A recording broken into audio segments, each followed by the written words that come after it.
Mi nombre es Enrique Rodal y les doy la bienvenida a este conversatorio. Para la Secretaría de Educación Pública es muy importante que la sociedad conozca los aspectos centrales de la propuesta educativa para el fortalecimiento de la educación pública que promueve el gobierno de la Cuarta Transformación. En este programa, nuestras invitadas compartirán sus conocimientos y opiniones respecto al papel que tienen las y los maestros en la transformación educativa y social que propone la nueva escuela mexicana.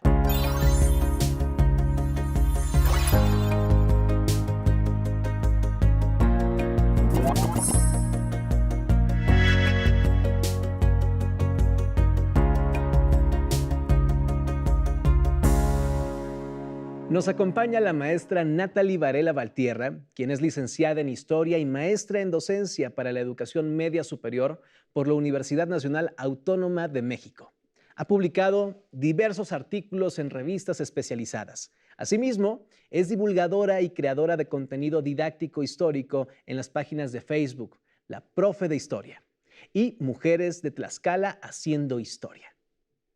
Es integrante de la Comisión para la elaboración del libro de texto Tlaxcala, nuestro patrimonio cultural, y coautora del mismo. La maestra Natalie fue galardonada con la medalla y el reconocimiento a la práctica educativa implementada durante la contingencia de SARS-CoV-2. Desde hace 10 años es docente de Historia en Educación Básica en el subsistema de secundarias generales. Muchas gracias, maestra, por estar con nosotros. Muchas gracias por la invitación. También se encuentra con nosotros la doctora Gisela Victoria Salinas Sánchez, quien es profesora normalista, licenciada y maestra en Antropología Social y doctora en Desarrollo Educativo con énfasis en formación de profesores. Ha sido docente en educación primaria, secundaria, licenciatura y posgrado.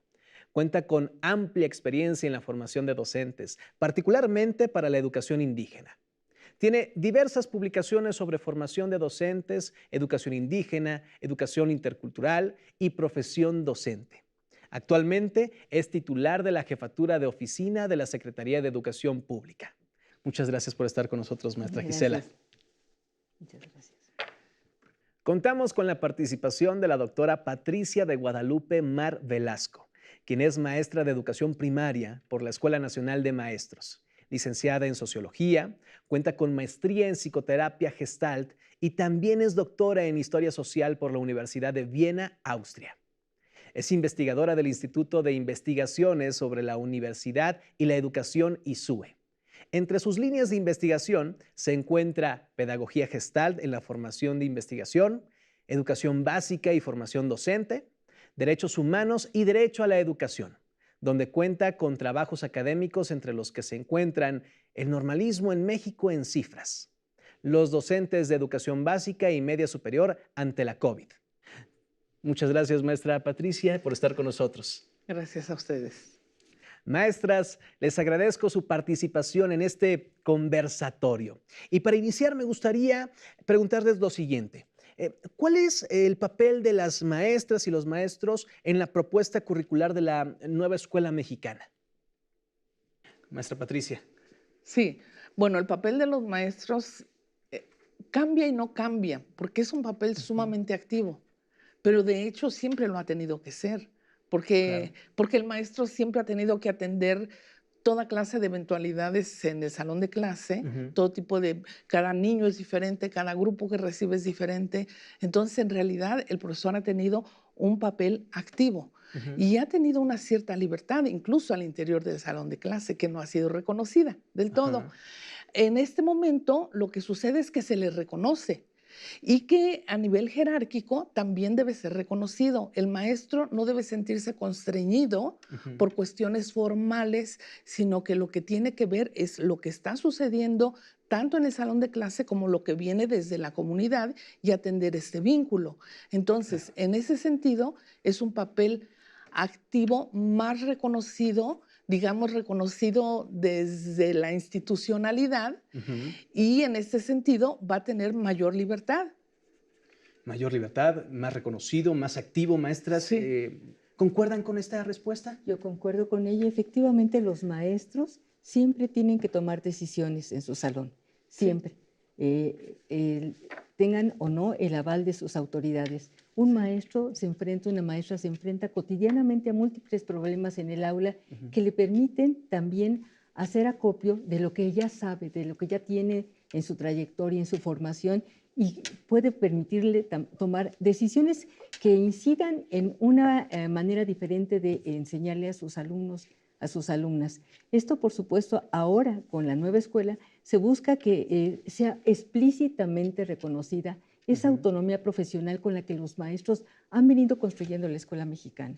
Esa escuela pública mexicana que tiene que ver directamente con lo que los maestros desde las aulas y desde lo que les permite la profesión posibilitan de una mejor enseñanza y mejores aprendizajes para las niñas y los niños. Exactamente. Uno de los rasgos centrales de la propuesta educativa es la autonomía profesional del magisterio. ¿Nos podrían explicar de manera sencilla qué significa que las y los maestros tengan autonomía profesional, maestra Natalie? Claro, pues la autonomía es la capacidad que tenemos las maestras y los maestros para decidir y para poder incidir en nuestros grupos. Retomando las ideas de las maestras, pues yo creo que tenemos un papel protagónico en este suceso importante que es la nueva escuela mexicana, porque somos quienes estamos día a día en las aulas. Somos quienes trabajamos, quienes nos enfrentamos a los problemas diarios, quienes con mucha creatividad resolvemos esos problemas, y esa autonomía se ve reflejada en esa forma de enseñar, en esa forma de resolver los problemas que tenemos en las aulas. Hablábamos también de que somos constructores, ¿no? Constructores de un cambio de conciencia, porque nosotros somos quienes y nosotras quienes vamos a incidir en esta educación que buscamos, que queremos para nuestras niñas y niños. Yo creo que es la libertad que tienen para poder decidir, tomar las mejores decisiones pedagógicas con relación a los procesos de enseñanza y aprendizaje sobre los que tienen que trabajar. Y tiene que ver con su propio trayecto formativo, tiene que ver con su experiencia, tiene que ver con el conocimiento de quiénes son sus alumnas, sus alumnos, dónde está ubicada la escuela. Y finalmente, bueno, esto es también tomar en cuenta a los niños y a la comunidad.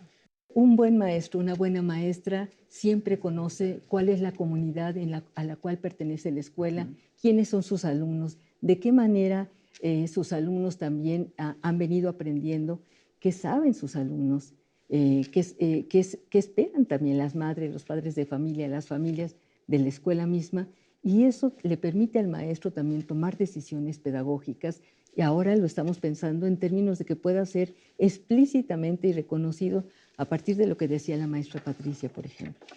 Maestra, ¿saben cómo se sienten las y los maestros ejerciendo la autonomía profesional después de tantos años que no fueron considerados en la construcción del currículo escolar, maestra Natalie? Sí, pues es un agobio. De pronto yo les decía, buscábamos tanto la libertad y ahora que la tenemos, no sabemos qué hacer con ella, porque estamos acostumbradas y acostumbrados a que se nos da un formato, un currículo cuadrado y no hay forma de, no había forma de modificarlo.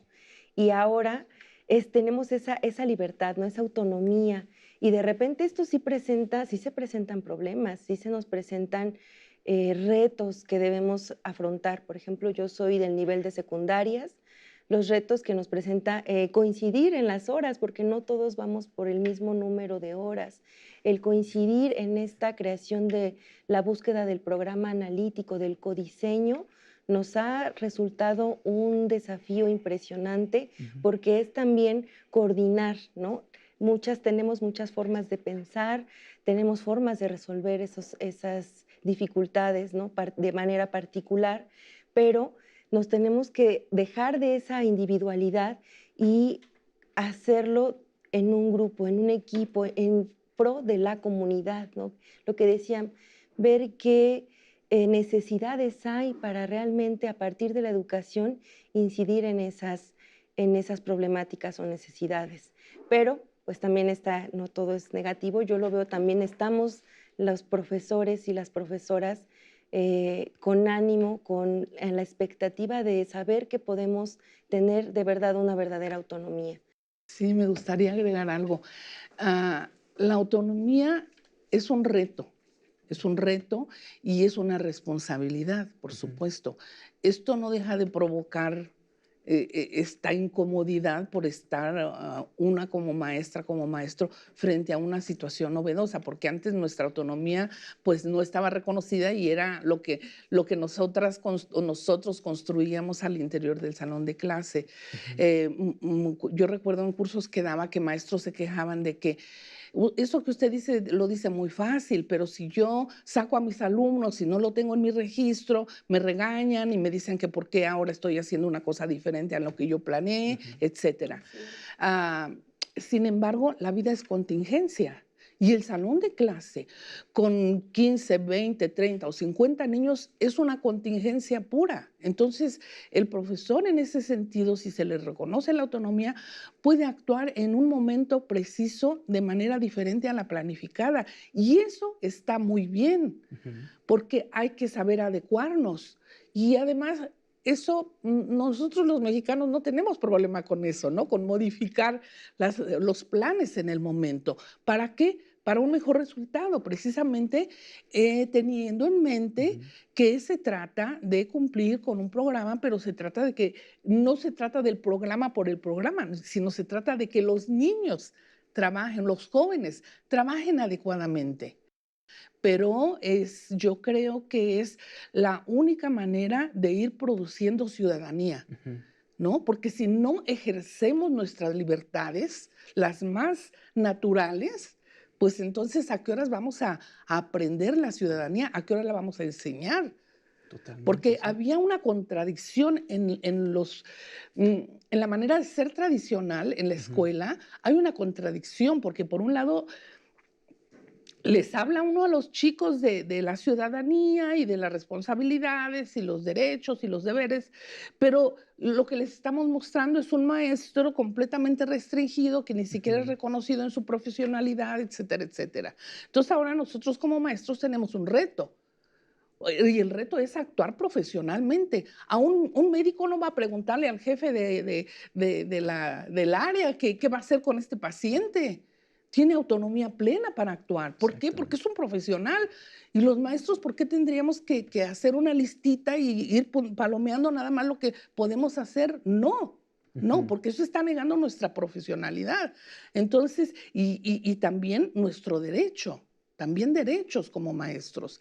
Y en ese sentido, si eso se hace realidad en la escuela y en el salón de clase, estamos actuando la ciudadanía y estamos mostrándole a los niños lo que es la ciudadanía. ¿Podríamos decir que se tiene que empoderar el maestro? Sí, Claro. Sí. claro, yo creo que se tiene que empoderar, pero en el sentido de también asumir responsabilidades. Claro. Porque, por supuesto, la autonomía Claro. implica pensar las cosas de una manera distinta, no esperar a que nos den la indicación de cómo vamos a hacer las cosas, sino construirlas nosotros y construirlas también con nuestros estudiantes, con las madres y padres de familia en donde haya la posibilidad de hacerlo, pero pensar también que estamos obligados como maestras, como maestros, a seguir aprendiendo.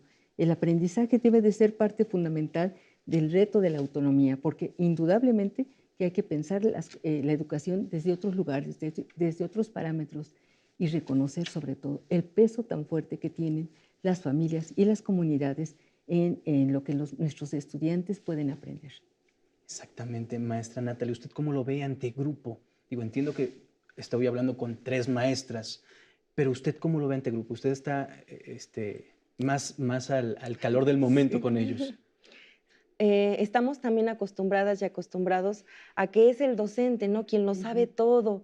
Y aquí la maestra tocó un punto importante. Debemos de aprender, de no dejar de sorprendernos, de seguir aprendiendo, porque vamos aprendiendo mucho con las nuevas generaciones. Yo ya llevo 10 años dando clase y no son los mismos estudiantes de hace una década, que ahora el pensamiento va cambiando.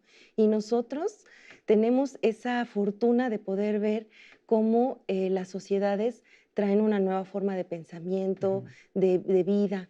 Entonces, nosotras debemos de conducir, de ser capaces de conducir o ayudar a nuestros estudiantes también a encontrar esa capacidad, esa forma de tomar decisiones. Decían también, ¿cómo vamos a enseñarles de ciudadanía, de democracia, si no les estamos permitiendo expresarse, si no les estamos permitiendo tener opciones, decidir, proponer? Yo les decía, bueno, ahora historia y geografía no vamos a repasar, vamos a ver proyectos de qué les hubiera gustado que les enseñaran en la escuela.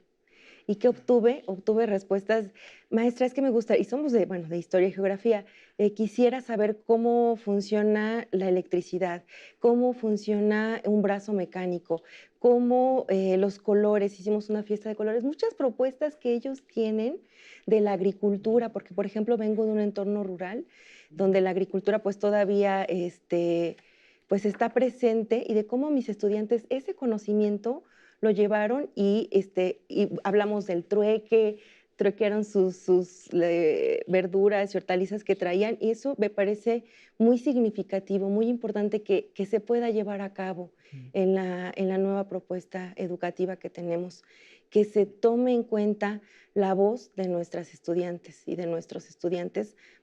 ¿Qué beneficios tiene el proceso de transformación educativa, el papel protagónico de maestras y maestros? Maestra, Pati. El papel protagónico.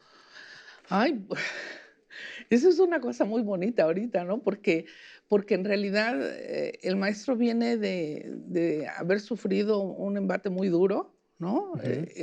Históricamente, si vemos cómo ha transitado, digamos, la noción del ser maestro. Yo recuerdo cuando empecé a trabajar aquí en la Ciudad de México, en una delegación que era casi campesina, llegaban las mamás y me decían, maestra, si el niño no le obedece, péguele. Y yo, que era una niña de 19 años que empecé a trabajar, hasta me asustaba. Y yo decía, ¿cómo cree que le voy a pegar al niño? No, pero así era, ¿no? Y después cambian las cosas. Me tocó hacer una investigación sobre cuando se integraron los contenidos de derechos humanos. Y los maestros decían, no, pero si les empezamos a enseñar de sus derechos, ¿cómo los vamos a controlar? O sea, era un temor tan grande el que tenían, porque parecía que no tenían más recursos que los que habían aprendido, los tradicionales, ni siquiera se les puede juzgar. El profesor en este momento, y yo creo que durante la pandemia nos trajo muchas enseñanzas, entre otras la importancia del maestro, ¿no? Del rol del maestro, y cómo el maestro de verdad está allí en el salón de clase dejando la vida por los chicos. Entonces, creo que este proyecto tan bonito da la posibilidad de que el maestro retome esa función de liderazgo, porque efectivamente no podemos negar la realidad. Nuestra función es fundamental, porque yo les digo incluso a los maestros, no se peleen con los papás. Y a los papás les diría lo mismo, ¿no? No se peleen con los maestros. Ustedes van en el mismo barco, deberían tratarse como socios, porque los dos tienen el mismo interés, que es que los niños salgan adelante, que los futuros ciudadanos y los hijos de estos padres de familia sean gente de bien, sean gente que pueda vivir bien, que tengan una buena vida. Entonces, en ese sentido somos compañeros, y en ese sentido también nosotros tenemos que vernos en esa diada entre padres de familia y maestros. Fíjense bien, nosotros somos los profesionales, no los padres. Los papás de familia, ¿cómo somos padres y madres de familia? Como Dios nos da a entender. No hubo una escuela para padres. Hay esas cosas, cursitos y todo eso, pero no hay una escuela para padres. Sí. Dicen por ahí, cuando el bebé nace, llegó sin instructivo, ¿no? ¿Y ahora qué hago? Pues sí, nosotros somos los profesionales, y en ese sentido nos toca ir volviendo a recuperar esa fortaleza que nos da nuestro saber, y sobre todo el saber que nuestro ejercicio profesional es fundamental en cualquier situación, en cualquier sociedad, perdón. Fundamental. Sin el papel de los maestros, ¿cómo sería la sociedad? Entonces, ese diálogo con los padres de familia tiene que estar siempre presente. Y es fundamental en este proyecto de la nueva escuela mexicana. Maestra. Bueno, si me permite abonar a la participación de la maestra, esto se va a dar gracias a que vamos a conocer nuestra comunidad, ¿no? Y el codiseño, vamos a poder traer temas y problemas de la comunidad a la escuela. Sí. Yo creo que la comunicación constante entre padres de familia, madres de familia, entre la comunidad, porque también están las autoridades, ¿no? De la comunidad que estén presentes, y eso pues nos va a permitir ayudar a recuperar esta función de la escuela tan necesaria. Me interesa también conocer su punto de vista, maestra Gisela. Yo creo que es un gran desafío, porque efectivamente tenemos que pensar en que estamos cambiando la educación, pero cambiamos como maestros, cambiamos en el lugar también que le damos a los estudiantes. Estamos esperando que los estudiantes también aprendan a definir qué quieren aprender, qué necesitan aprender y cómo aprenden. Queremos que sean más participativos, como decía la maestra Natalie. Eso es fundamental, pero también las madres y padres de familia tienen que involucrarse más con una responsabilidad ciudadana en lo que es la educación de sus hijas, de sus hijos. Y esto implica, por supuesto, no pedir que la escuela lo dé todo, reconocer lo valioso que puede ser la escuela, pero también cómo puede fortalecerse con su participación. Por supuesto, implica sensibilidad también de los maestros y de las maestras para identificar y conocer el entorno, las problemáticas, lo que ellos pueden también abonar para que las cosas puedan transitar de una manera distinta. Y creo que efectivamente hay un reto muy fuerte que tiene que ver con los directivos, con los supervisores, porque también ellos tienen que moverse del lugar, tienen que reconocer esta autonomía de las maestras y de los maestros. Les dejamos un grupo, ¿y por qué no podemos permitirles que ellos tomen las mejores decisiones? Y esto sí explícito y lo compartan con otros, porque el papel ahora está también en los colegios de profesores, en los colectivos docentes, en la manera en cómo vamos efectivamente comprendiendo mejor lo que es la educación y dando también salidas didácticas, más en términos de lo que es el colectivo de cada escuela. Maestra, es verdad. Y me gustaría, a manera de cierre, si nos pudieran compartir algo más a los padres y madres de familia, a la comunidad, a los maestros que nos están viendo sobre este tema. Y me gustaría iniciar de este lado y nos vamos. Sí, cómo no, con mucho gusto. Pues a los padres de familia que se involucren también. Sabemos que es difícil, ¿no? En estos tiempos en que pues los hombres y las mujeres estamos trabajando y el tiempo se nos reduce y las exigencias. Sin embargo, aquí se trata no solo del futuro, se trata del presente. Pero, ¿por qué? Porque en este presente es cuando nosotros estamos trabajando para el futuro, ¿no? Entonces, atender a nuestros hijos, yo siempre le digo a los maestros, pierdan un poquito el tiempo con los alumnos, porque salirse de los temas curriculares, el maestro lo vive como perder el tiempo, porque tiene tantos temas que enseñar. Pero a veces los niños necesitan ser escuchados, necesitan dialogar, necesitan platicar algo que les está preocupando o qué sé yo. Entonces, ese perder el tiempo, yo creo que también lo deberíamos de hacer los papás. Dedicarnos a platicar con los niños y después de eso a reflexionar y con esa reflexión ir a las escuelas, hablar con los maestros, buscar esa comunicación. Y el maestro, como decía la colega, tiene que estar abierto, tiene que ser sensible a esto y escucharlos, ¿no? Entonces, pienso que es un ir y venir y que esto nos está dando la oportunidad de vernos también, a propósito de una escuela humanista, de mirarnos como seres humanos. Todos tenemos nuestras preocupaciones, todos tenemos nuestros problemas, los padres de familia y los maestros, y en ese sentido, mirarnos con una cierta solidaridad y compasión no nos haría nada mal. El trabajo docente es maravilloso. Si logramos hacerlo adecuadamente, en vez de quitarnos energía, nos da. Nos llena de fuerza, nos llena de energía. Y entonces, eso también para los padres de familia. Si se desafanan un poquito, un ratito de sus preocupaciones y se dedican a escuchar a sus hijos, a platicar, a bromear, a jugar un ratito, van a ver que se van a sentir mejor.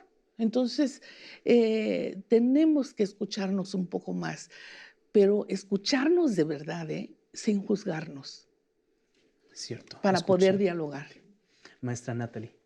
Claro, pues yo le diría a los padres, madres, a las familias que tienen a un niño, niña o joven en sus casas y que está en las escuelas, les diría que pasaran tiempo con ellos, con ellas, que los conocieran, porque a veces se pierde esa conexión, por las mismas dificultades diarias de la vida, el que no vean a la escuela o a los maestros como un lugar más, pero debemos verla como algo de positivo, como un lugar en el que distintas personas van a coincidir y que van a buscar una mejora para su sociedad. Eso es lo que busca o lo que debería buscar la escuela.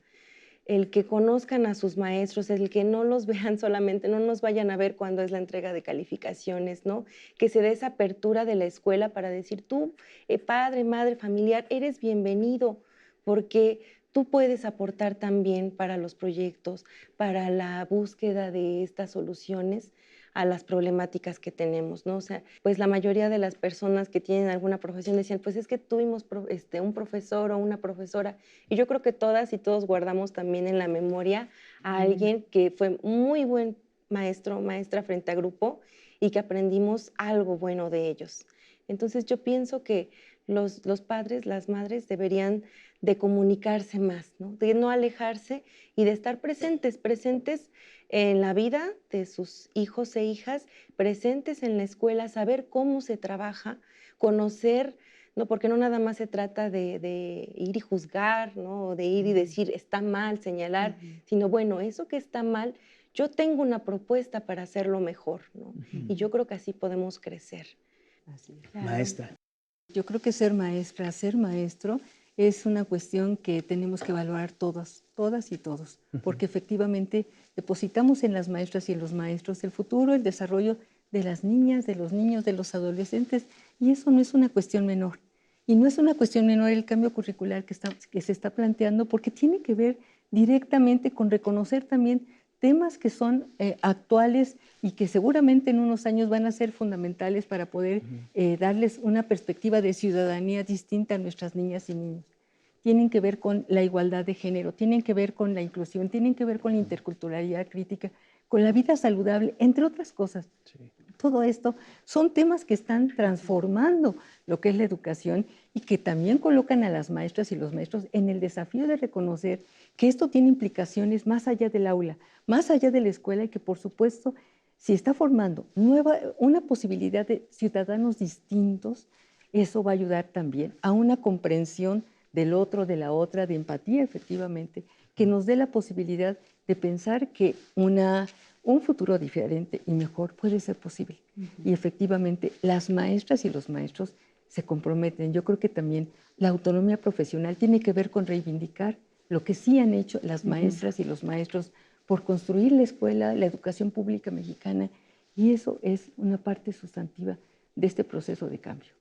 Muchas gracias, maestras, por compartirnos en este conversatorio sus ideas y poder responder estas preguntas que son muy importantes para nuestra audiencia.